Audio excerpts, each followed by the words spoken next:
अब बच्चों हम इस चालक की दूसरी गति लेते हैं। पहले वाले में इसमें रेखीय गति थी, मतलब चालक सीधे सीधे चल रहा था किसी भी चुंबकीय क्षेत्र के लंबवत। अब हम चालक को चुंबकीय क्षेत्र के लंबवत घूर्णी गति करवाते हैं। घूर्णी गति कैसी होती है?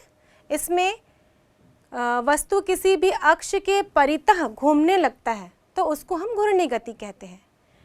इस चित्र में देखते हैं बच्चों, यहाँ पर हमने एक समान चुंबकीय क्षेत्र लिया है। फिर कैसे दर्शाया उसको? इस क्रॉस के निशान से। इस क्रॉस के निशान का मतलब क्या है कि चुंबकीय क्षेत्र एक समान है और ये कैसा है? ये इस ऊर्ध्वाधर तल के लंबवत अंदर की ओर है, क्योंकि अगर अंदर जाएगा तो हम तीर को यदि पीछे से देखेंगे तो वो फिर वैसे ही कैसा दिखेगा? क्रॉस की तरह। अब ये चालक लिया है PQ, इसकी लंबाई हमने L ली है। मान लीजिए इस चालक PO को O के परितः घुमाया जा रहा है, वो भी एंटी क्लॉकवाइज, मतलब ये एक सर्कुलर रूप में घूमेगा, O के परितः घूर्णी गति करेगा। इस चालक का कोणीय चाल हमने लिया है ओमेगा। जब ये इस प्रकार घूर्णी गति करेगा इस O बिंदु के परितः, तो यहाँ पर लॉरेंज बल कार्य करेगा। किस पे? इस चालक के अंदर उपस्थित मुक्त इलेक्ट्रॉनों पे। और लॉरेंज बल के कारण ये मुक्त इलेक्ट्रॉन P की ओर गति करेंगे, मतलब O से P की ओर गति करेंगे, जिसके कारण यहाँ पर प्रेरित विभव बल उत्पन्न होगा और यहाँ इस चालक में प्रेरित धारा उत्पन्न होगी। अब हम देखते हैं इस O बिंदु से लगभग R दूरी पर, इस O बिंदु से R दूरी पर हमने एक छोटा सा अल्पांश लिया है जिसको हम दर्शा रहे हैं dr से। ये dr का जो चाल है वो होगा v। इस पूरे चालक का कोणीय चाल ओमेगा लिए है और इस अल्पांश dr का चाल हम लेंगे v। ये v चाल से गति कर रहा है। अब यहाँ पर देखते हैं हम कि इस लॉरेंज बल के कारण जो प्रेरित विभव बल उत्पन्न हो रहा है वो कितना होगा। अभी हमने रेखीय गति के समय सूत्र ज्ञात किया था, B बराबर, अभी हमने रेखीय गति के समय प्रेरित विद्युत वाहक बल का सूत्र निकाला था, E बराबर B into L into V, जहाँ B चुंबकीय क्षेत्र की तीव्रता थी, L चालक की लंबाई और V चालक का वेग। यहाँ पर हम dr का वेग v ले रहे हैं, अल्पांश dr लिया है। अल्पांश dr से जुड़ा हुआ प्रेरित विभव बल उसको हम de से दर्शाएंगे, तो de बराबर हो जाएगा b into V into dr। ये एक छोटे से अल्पांश से जुड़ा प्रेरित विभव बल है। यदि हमको पूरे चालक PO का विभव बल ज्ञात करना हो तो हम इस अल्प विभव बल का समाकलन करेंगे, इंटीग्रेशन करेंगे, जिसकी सीमा होगी 0 से लेकर L, क्योंकि इस चालक की लंबाई कितनी है? चालक की लंबाई L है। तो यहाँ हो जाएगा E बराबर, इंटीग्रेशन का साइन डालेंगे, इंटू DE लिखेंगे। लिमिट जो लगाए हैं वो लगाए हैं 0 से लेकर L, क्योंकि इस चालक की लंबाई जो हमने ली थी O से P वो L ली है, और जैसे हम लोग dr को अलग अलग जगह लेते जाएंगे इस लंबाई में परिवर्तन होते जाएगा, इसलिए समाकलन की सीमा 0 से लेकर L होगी। अब यहाँ इसका समाकलन करते हैं हम, DE के स्थान पर लिखेंगे BV/dr, जैसे कि हम यहाँ ऊपर देख रहे हैं। अब B को हम समाकलन से बाहर निकालेंगे तो हमारे पास सूत्र बनता है E बराबर, यहाँ B बाहर हो जाएगा समाकलन के, लिमिट लगेगी समाकलन की 0 से लेकर L, V into dr। V क्या है? रेखीय वेग, ओमेगा कोणीय वेग। रेखीय और कोणीय वेग में क्या संबंध होता है? हम जानते हैं बच्चों, V बराबर होता है ओमेगा r, जहाँ r उसकी त्रिज्या होती है यदि वो घूर्णी गति या फिर वृत्तीय गति कर रहा हो तो यहाँ पर अगर ये चालक घूर्णी गति करता है तो इस चालक का हर बिंदु कैसी गति करेगा? ये वृत्तीय गति करेगा। चालक घूर्णी गति कर रहा है लेकिन हर उस जगह का अल्पांश कौन सी गति करेगा? वो वृत्तीय गति करेगा। इसलिए हम यहाँ पर लिखेंगे V बराबर ओमेगा r। अब यहाँ फॉर्मूले में रख देते हैं, तो हमको फॉर्मूला प्राप्त होगा E बराबर B, समाकलन की लिमिट होगी 0 से L omega R into D R. अब यहाँ पर ओमेगा यानी कि कोणीय वेग जो हमने लिया था, वो कोणीय चाल जो हमने लिया था वो नियतांक है, इसको भी समाकलन से बाहर कर देंगे। तो समाकलन के बाहर हो जाएगा B ओमेगा। समाकलन किसका करना है हमको? R किसके सापेक्ष करना है? डी आर के सापेक्ष। लिमिट लगी है 0 से लेकर L। अब हम समाकलन का सूत्र लगाएंगे। यदि हम R का समाकलन करें डी आर के सापेक्ष, तो हम यहाँ पे कौन सा फॉर्मूला लगाएंगे? x power n into D x बराबर होता है x power n+1 upon n+1। यहाँ पर r के घात में पावर में कुछ नहीं दिया है, इसका मतलब वहाँ पर घात में क्या होगा? 1 होगा। तो हम लोग r के घात में लिख सकते हैं 1। अब सूत्र लगाते हैं। सूत्र लगाएंगे तो हम लोग लिखेंगे r पावर 1+1 अपॉन 1+1। इसका मतलब यदि r का समाकलन dr के सापेक्ष करें तो हमको प्राप्त होगा r² अपॉन 2। इस मान को हम डायरेक्ट अब फॉर्मूले में लिख देते हैं। तो अब E बराबर हमको मिलेगा B into omega into r² upon 2। Limit लगी हुई थी, लिमिट अभी तक हटती नहीं है, तो हम स्क्वायर ब्रैकेट लगाएंगे। नीचे की सीमा है 0 और ऊपर की सीमा है L। अब हम सीमा को ख़त्म करेंगे सूत्र में। तो सबसे पहले हम लोग उच्च सीमा लगाते हैं, माइनस करके निम्न सीमा लिखते हैं। तो इसी सूत्र में हम आगे लिखेंगे। तो E बराबर मिलेगा B into omega into R के स्थान पर अब लिखेंगे हम लोग L। तो ये हो जाएगा L² अपॉन 2, क्योंकि पहले उच्च सीमा लिखी जाती है, माइनस के बाद निम्न सीमा, तो 0² अपॉन 2 यानी कि 0। तो इस प्रकार फॉर्मूला बनेगा B ओमेगा L² अपॉन 2। तो प्रेरित विवा बल का सूत्र जो हमको प्राप्त हुआ है वो है हाफ B ओमेगा L²। अब प्रेरित विवा बल है तो इस चालक में प्रेरित धारा भी उत्पन्न होगी। यदि इस चालक का प्रतिरोध हम R माने तो ओम के नियम के अनुसार विवा बल बराबर कितना होगा? वो होगा I इंटू R, प्रेरित धारा इंटू प्रतिरोध। यहाँ से प्रेरित धारा I का फॉर्मूला मिलेगा प्रेरित विवा बल अपॉन प्रतिरोध। प्रेरित विवा बल का फॉर्मूला अब भी ज्ञात किया हमने, ये था 1/2 B ओमेगा L²। यदि मैं इसको R से भाग दूँ, क्योंकि नीचे अब R है, तो फॉर्मूला मिलेगा प्रेरित धारा का I बराबर 1/2 B omega L² upon R। तो यदि चालक घूर्णी गति करता है चुंबकीय क्षेत्र के लंबवत, तो उसमें उत्पन्न होने वाले प्रेरित धारा का मान हमको प्राप्त हुआ।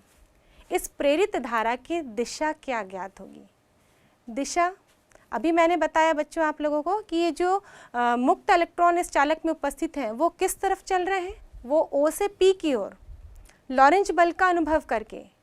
तो अगर मुक्त इलेक्ट्रॉन की दिशा O से P की ओर है तो धारा की दिशा क्या होगी? धारा की दिशा P से O की ओर, मतलब धारा की दिशा इस चालक की गति के दौरान हमेशा केंद्र की ओर होगी, यानी कि O की ओर होगी। बच्चों, बरसात के समय भरी हुई नदी में जब तेज प्रवाह होता है, उस समय आपने ज़रूर नदी की किसी जगह पर इस प्रकार का भंवर बनते देखा होगा। इस भंवर में क्या होता है? यदि कोई वस्तु उस भंवर में फंस जाती है तो वो तेजी से नीचे चली जाती है, क्योंकि इस भंवर में ऊपर की सतह में बड़े चक्कर बनते हैं और धीरे धीरे चक्कर नीचे की ओर जाते हुए छोटे हो जाते हैं और इनका वेग भी बढ़ जाता है। इसलिए यदि इन भंवर में कोई वस्तु फंसती है तो वो सीधे तेजी से नीचे की ओर चली जाती है। इसी प्रकार गर्मी के दिनों में भी आपने कभी मैदानों में एक चक्कर वायु का बनते देखा होगा। जब हवा बहुत गर्म हो जाती है और गर्म होकर ऊपर की ओर उठने लगती है तो इस प्रकार का वायु का चक्कर भी हमको मैदान में बनते हुए नजर आता है, जिसे हम चक्रवात के नाम से जानते हैं। तो क्या इस प्रकार का भंवर केवल जल और वायु में ही बनता है? इस प्रकार का चक्कर हम चालक में भी देख सकते हैं। जब किसी चालक के साथ जुड़े चुंबकीय फ्लक्स में परिवर्तन होता है तो उस चालक में भी ऐसी चक्करदार धाराएं उत्पन्न हो जाती हैं जिन्हें हम भंवर धाराओं के नाम से जानते हैं। वैसे इस भंवर धाराओं का खोज सबसे पहले साइंटिस्ट फौकॉल्ट ने किया था, इसलिए इन धाराओं को साइंटिस्ट के नाम के आधार पर हम फोको धारा भी कहते हैं। फैराडे के अनुसार जब किसी कुंडली से जुड़े चुंबकीय फ्लक्स में परिवर्तन होता है तो उस कुंडली में प्रेरित धारा प्रवाहित होने लगती है। तो यदि चालक से जुड़े चुंबकीय फ्लक्स में परिवर्तन होगा तो चालक में भी प्रेरित धारा उत्पन्न होगी, पर यह धारा किस रूप में है? ये चक्करों के रूप में है, इसलिए इनको हम भंवर धारा कहते हैं। तो वास्तव में जो भंवर धाराएं होती है वो एक प्रेरित धारा है जो चालक में छोटे चक्कर से बड़े चक्करों के रूप में प्रवाहित होती है। भंवर धाराएं किसे कहते हैं? चुंबकीय फ्लक्स में परिवर्तन के कारण किसी चालक में उत्पन्न चक्करदार धाराओं को ही भंवर धाराएं कहते हैं।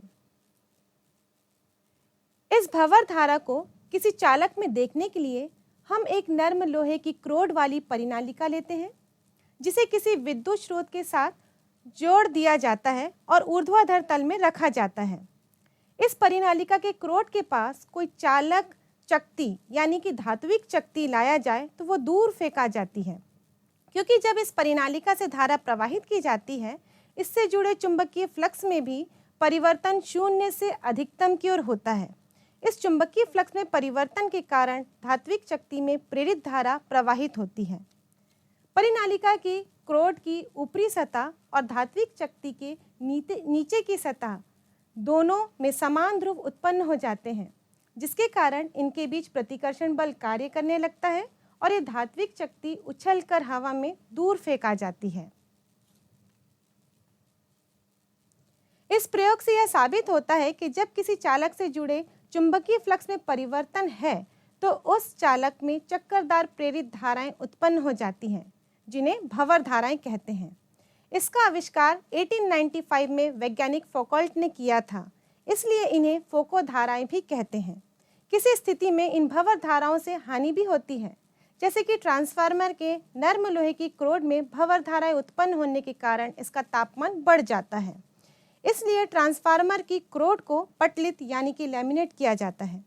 लैमिनेट करने का अर्थ होता है क्रोड को एक मोटे धात्विक फ्रेम के स्थान पर पतले पतले फ्रेम से बनाया जाता है, जो कि एक दूसरे से अलग अलग यानी कि पृथक्कृत होते हैं। इसमें उत्पन्न होने वाली धारा का मान इस सूत्र से दिया जा सकता है, I बराबर -1/r d∅b/dt, और इसकी दिशा लेंस के नियम या फ्लेमिंग के राइट हैंड के नियम के द्वारा दी जा सकती है। किसी चालक में किस प्रकार एडी करंट्स या भंवर धारा उत्पन्न होती है, इसको हम एक प्रयोग से देखते हैं। इसमें हमने लिया है एक विद्युत चुंबक यानी कि इलेक्ट्रोमैग्नेट्स, जिसका एक सिरा नॉर्थ की तरह काम करेगा और एक सिरा साउथ की तरह, और इन दोनों के बीच में उत्पन्न होगा चुंबकीय क्षेत्र। जब हम इस विद्युत चुंबक में विद्युत को प्रवाहित करेंगे तो इसमें उत्पन्न होगा चुंबकीय क्षेत्र। अब हमने यहाँ पे एक एल्युमिनियम की शीट ली है और इसको हम पेंडुलम की तरह इसके बीच में हिलाने वाले हैं। वैसे तो ये एल्युमिनियम की शीट पेंडुलम की तरह आराम से गति कर सकती है, लेकिन जब इसको इस विद्युत चुंबक के बीच उत्पन्न होने वाले चुंबकीय क्षेत्र से चलाया जाएगा तो ये एकाएक रुक जाएगी। अब हम देखेंगे इसी एल्युमिनियम की शीट को हम बीच से काट दिए हैं, कुछ इस प्रकार खांचे बना दिए हैं। एक में तो बिल्कुल कंघी की तरह है और एक में हम इस चम्मच की तरह खांचे बना दिए हैं। अब इस एल्युमिनियम की शीट को जब हम झुलाते हैं ये बिल्कुल पेंडुलम की तरह गति करता है, लेकिन जब हम इसको इलेक्ट्रोमैग्नेट के बीच में झुलाने की कोशिश करेंगे तब देखते हैं क्या होता है। ये एल्युमिनियम की शीट तो बिल्कुल झूल ही नहीं रही है, वहाँ जाके रुक जा रही है, स्थिर हो जा रही है। ऐसा इसलिए हो रहा है क्योंकि जब एल्युमिनियम की शीट इस चुंबकीय क्षेत्र को काटने का प्रयास कर रही है तो उसमें भंवर धारा उत्पन्न हो रही है। अब इस चम्मच के आकार की शीट को हम घुमाते हैं, ये थोड़ा सा इस विद्युत चुंबक से आगे जाने की प्रयास कर रही है, लेकिन जब हम इस कंघी जैसे एल्युमिनियम शीट को घुमाने की कोशिश करते हैं, पेंडुलम की तरह झुलाने का प्रयास करते हैं, ये आसानी से झूल जाती है। ये पेंडुलम की तरह गति कर लेती है। कारण इसका ये है क्योंकि जब एल्युमिनियम की शीट पूर्ण होती है तो इसमें गोल गोल चक्करदार धाराएं उत्पन्न हो जाती हैं, जिसे हम कहते हैं भंवर धाराएं। और ये भंवर धाराएं क्यों उत्पन्न हो रही है? क्योंकि चुंबकीय फ्लक्स में परिवर्तन हो रहा है। जब इस चालक को इस चुंबकीय क्षेत्र के लंबवत चलाया जा रहा है तो ये इन चुंबकीय बल रेखाओं को काटते हुए झूल रही हैं। अब यहाँ हम देखें इस स्ट्रक्चर में तो यहाँ ये कटा हुआ है, जिसके कारण ये भंवर धाराएं, गोल गोल चक्कर धाराएं ठीक से उत्पन्न नहीं हो पा रही हैं, ये सतत नहीं हो पा रही हैं। इसलिए इन पर इन भंवर धाराओं का प्रभाव कम हो जा रहा है। इसको हम इस चित्र के जरिए देखते हैं। ये गोल सा हमने जो बनाया है बच्चों, ये चुंबकीय क्षेत्र है और ये क्रॉस जो दर्शा रहे हैं इसका मतलब है चुंबकीय बल रेखाएं इस कागज तल के लंबवत अंदर की ओर हैं। लंबवत है पर ये अंदर की ओर हैं। अब यदि इस पर कोई चालक को गति कराया जाएगा, इसको दर्शाने के लिए हम इस शीट में एक चालक की तरह ड्राइंग बना लेते हैं, जैसे कि एल्युमिनियम शीट का आकार था। अब इसको जब झुलाया जाएगा तो हम देखते हैं कि ये चालक जो है ये चुंबकीय बल रेखाओं के लंबवत है और इनको काटने का प्रयास कर रहा है। और जैसे जैसे ये आगे की ओर गति करेगा ये बल रेखाओं की संख्या में परिवर्तन होगा। अभी हम देख रहे हैं कि केवल हमको 2 बल रेखाएं दिख रही हैं। अगर मैं इसको आगे की तरफ चलाऊं तो इसमें बल रेखाओं की संख्या में वृद्धि होगी और इन बल रेखाओं की संख्या में परिवर्तन होगा, यानी कि चुंबकीय फ्लक्स में परिवर्तन होगा। तो इसमें इस प्रकार गोल गोल चक्करदार धाराएं उत्पन्न हो जाएंगी, यानी कि प्रेरित हो जाएंगी और ये अपने ही कारण का विरोध करेंगी। इनका कारण क्या है? अभी इनके उत्पन्न होने का कारण है इस चालक शीट में गति। तो ये किसका विरोध करेंगी? इस चालक शीट की गति का विरोध करेंगी। अब इस कंघी जैसे एल्युमिनियम शीट को हम देखें तो यहाँ पर भंवर धाराएं बनेंगी, लेकिन ये कटे हुए होने के कारण भंवरदार धाराएं पूर्ण नहीं हो पाएंगी, मतलब इसमें नहीं बन पाएंगी, जिसके कारण यहाँ पर इस कंघी जैसे एल्युमिनियम शीट की गति आसानी से इन विद्युत चुंबक के बीच में हो जाती है। जबकि हम पूर्ण चालक को देखें तो इसमें प्रेरित धाराएं विरोध करेंगी और यदि हम कटे हुए कंघी जैसे स्ट्रक्चर को देखें तो ये इसका विरोध नहीं करेंगे। अभी हमने भंवर धाराओं से जुड़े कुछ प्रयोग देखे। जैसे कि हमने देखा कि ट्रांसफार्मर में भंवर धारा उत्पन्न होने के कारण उसके क्रोड में तापमान बढ़ जाता है, क्योंकि धारा का ऊष्मीय प्रभाव होता है तो क्रोड का तापमान भी बढ़ जाता है। जब तापमान बढ़ जाता है तो ट्रांसफार्मर को क्षति होने के चांसेस होते हैं, उसमें नुकसान होने के चांसेस होते हैं। उसकी ऊर्जा जो है ऊष्मीय ऊर्जा के रूप में अननेसेसरीली नष्ट होती जाती है और इसीलिए ट्रांसफार्मर के क्रोड को पटलित किया जाता है ताकि भंवर धाराओं के मान को कम किया जा सके। इसी प्रकार हमने देखा जब एल्युमिनियम की शीट को हम चुंबकीय क्षेत्र में झुला रहे थे तो एल्युमिनियम की शीट उसमें झूल ही नहीं रही थी, पेंडुलम की तरह वो दोलन ही नहीं कर रही थी। तो उसको दोलन करवाने के लिए, मतलब भंवर धाराओं के मान को कम करने के लिए हमने क्या किया था, हमने उस शीट में खांचे बना दिए थे कंघी की तरह, ताकि वो भंवर धारा के मान में अवरोध उत्पन्न कर सके और उसके मान को कम कर सके। तो भंवर धारा से हम सोचते हैं हानि होती है, इसलिए उसके मान को कम किया जाए, क्योंकि इसको रोका तो नहीं जा सकता, क्योंकि जब जब किसी चालक से जुड़े चुंबकीय फ्लक्स में परिवर्तन होगा तो भंवर धाराएं तो उत्पन्न होंगी ही। बस इसके मान को हम कम कर सकते हैं, क्योंकि हम सोच रहे हैं कि इससे हानि होती है। तो क्या केवल भंवर धाराओं से हानि होती है? ऐसा तो नहीं होता, क्योंकि हम जानते हैं हर सिक्के के जैसे 2 पहलू होते हैं, उसी प्रकार यदि भंवर धारा से हानि होगी तो भंवर धारा के लाभ भी होंगे। और उस भंवर धारा के लाभों को लेकर हमने कुछ उपकरण भी देखे हैं, जिनकी चर्चा हम एक एक करके करते जाते हैं और तब हमें पता चलेगा कि इन भंवर धाराओं से हानियाँ ही नहीं होती है, बल्कि इन भंवर धाराओं के कई लाभ भी हैं। तो एक एक करके बच्चों हम इनके यंत्रों को देखते जाते हैं। तो चलो बच्चों, भंवर धाराओं को कैसे उपयोग करके किन किन उपकरणों में हम लाभ उठा सकते हैं ये देखते हैं। एक धातु का बेलन जब इसे तांबे की कॉइल के अंदर रखा जाता है और घुमाया जाता है तो ये बन जाता है इंडक्शन मोटर यानी कि प्रेरण मोटर। बच्चों, आपने भी अपने घरों में इस प्रकार का प्रेरण मोटर देखा होगा जो पानी चढ़ाने के काम आता है। धाराएं विरोध करती हैं घूर्णी चुंबकीय क्षेत्र का। अब ये घूर्णी चुंबकीय क्षेत्र को रोक तो नहीं सकती, इसलिए ये स्वयं ही उसी दिशा में घूर्णन करने लग जाती हैं और इस प्रकार इंडक्शन मोटर कार्य करता है। किसी वाहन की तात्क्षणिक चाल को प्रदर्शित करने के लिए ये उपकरण हमारी गाड़ी में लगाया जाता है, जिसे चाल मापी यानी कि स्पीडोमीटर कहते हैं।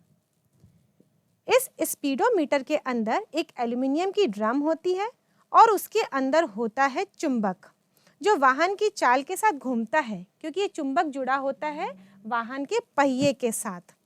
अब जैसे ही वाहन का पहिया घूमता है, ये चुंबक भी घूमने लगता है, जिसके कारण इस एल्यूमिनियम के ड्रम से जुड़े चुंबकीय फ्लक्स में परिवर्तन होता है और इस ड्रम में उत्पन्न हो जाती हैं भंवर धाराएं।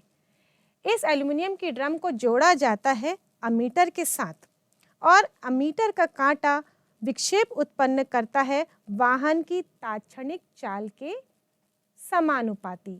इस प्रकार जब वाहन की चाल बढ़ते जाती है तो हम देखते हैं कि स्पीडोमीटर का कांटा भी आगे की ओर बढ़ रहा है। जब धारा मापी की कुंडली में धारा प्रवाहित की जाती है तो कुंडली विक्षेपित हो जाती है और बहुत देर तक वो दोलन करते रहती है, क्योंकि हम जानते हैं न्यूटन की गति का पहला नियम ये कहता है जो वस्तु जिस अवस्था में है वो उसी अवस्था में रहना चाहती है जब तक उसे कोई बाह्य बल ना लगाया जाए। तो इस प्रकार कुंडली में विक्षेप होता ही रहता है। तो इस प्रकार कुंडली बहुत देर तक दोलन करते ही रहती है। कुंडली को शीघ्र ही स्थिर करने के लिए अर्थात रुद्रदोल बनाने के लिए यानी कि डेड बीट गैल्वेनोमीटर बनाने के लिए कुंडली को एल्यूमिनियम के फ्रेम पर लटकाकर बनाई जाती है। जब कुंडली चुंबकीय क्षेत्र में विक्षेपित हो जाती है तो उससे जुड़े चुंबकीय फ्लक्स में परिवर्तन होता है, अतः फ्रेम में भंवर धाराएं उत्पन्न हो जाती हैं। ये भंवर धाराएं कुंडली की गति का विरोध करेंगी, इसीलिए ये कुंडली की गति का विरोध करती हैं और कुंडली को शीघ्र ही उपयुक्त स्थिति में लाकर रोक देती हैं। तो डेड बीट गैल्वेनोमीटर यानी कि रुद्रदोल धारामापी बनाने के लिए फ्रेम को एल्यूमिनियम का बनाया जाता है, जिससे कि उसमें की भंवर धाराएं उत्पन्न हो सके। पटरियों पर तेजी से दौड़ती इन रेलगाड़ियों को सही जगह पर रोकने के लिए इस्तेमाल किए जाते हैं विद्युत चुंबक। विद्युत शक्ति से चलने वाली रेलगाड़ियों की पटरियों के ऊपर शक्तिशाली विद्युत चुंबक होते हैं। जब रेलगाड़ी को रोकना होता है तो विद्युत चुंबक को सक्रिय करते हैं, जिससे कि पटरियों में भंवर धाराएं उत्पन्न हो जाती हैं और भंवर धाराएं उस कारण का विरोध करती हैं जिस कारण ये स्वयं उत्पन्न हुई हो, इसलिए ये रेलगाड़ी की गति का विरोध करती हैं, जिसके कारण रेलगाड़ी शीघ्र ही रुक जाती है। यदि हम एक एल्यूमिनियम की डिस्क लें, एक चकती लें, ये एल्यूमिनियम धातु चुंबक से प्रभावित नहीं होता, क्योंकि चुंबक तो केवल लोहे को ही अपनी ओर आकर्षित करता है। लेकिन जब इस एल्यूमिनियम की चकती को हम घुमाते हैं और इसके पास ये चुंबक लाते हैं, इस एल्यूमिनियम की चकती में जो घूर्णी गति हो रही है ये चुंबक के पास लाते ही रुक जाती है।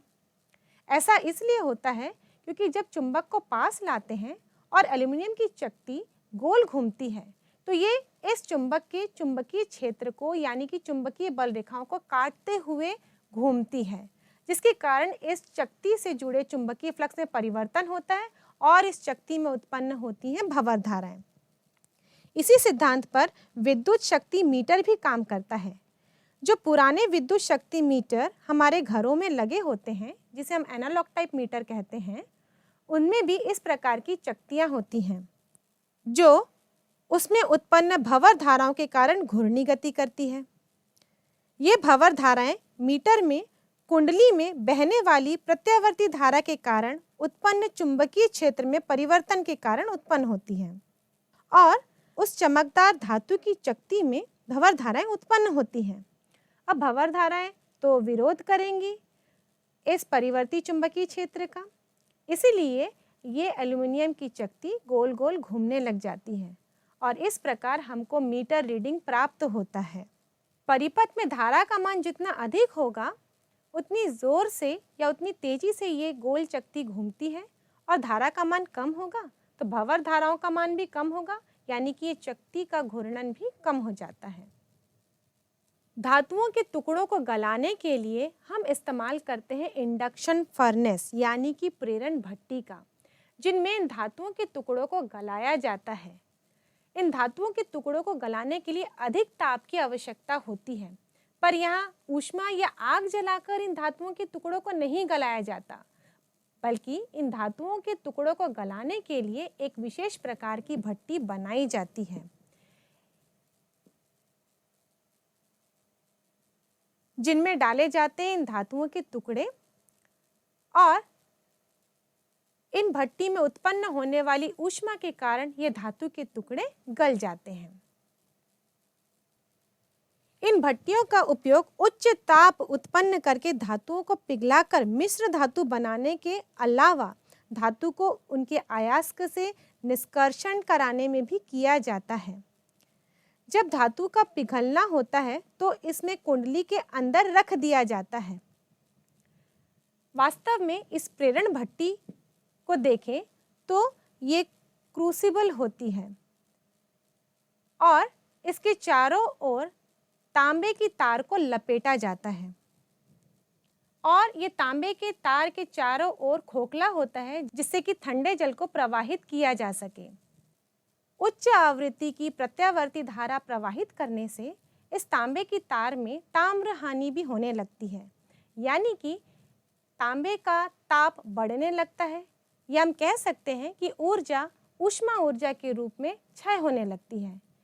इसी क्षय को कम करने के लिए इसके चारों तरफ जो खोखले वाली पाइप होती है उसमें से ठंडे जल को प्रवाहित किया जाता है ताकि इसका ताप मेंटेन रहे। अब हम देखें ये परिवर्ती चुंबकीय क्षेत्र के कारण अंदर रखे हुए धातु के टुकड़ों में उत्पन्न हो जाती है भंवर धाराएं और भंवर धाराएं उत्पन्न होने के कारण इन धातु के टुकड़ों का ताप बढ़ जाता है और ये तरल अवस्था में परिवर्तित हो जाते हैं। तो इस प्रकार इंडक्शन फर्नेस यानी कि प्रेरण भट्टी कार्य करती है।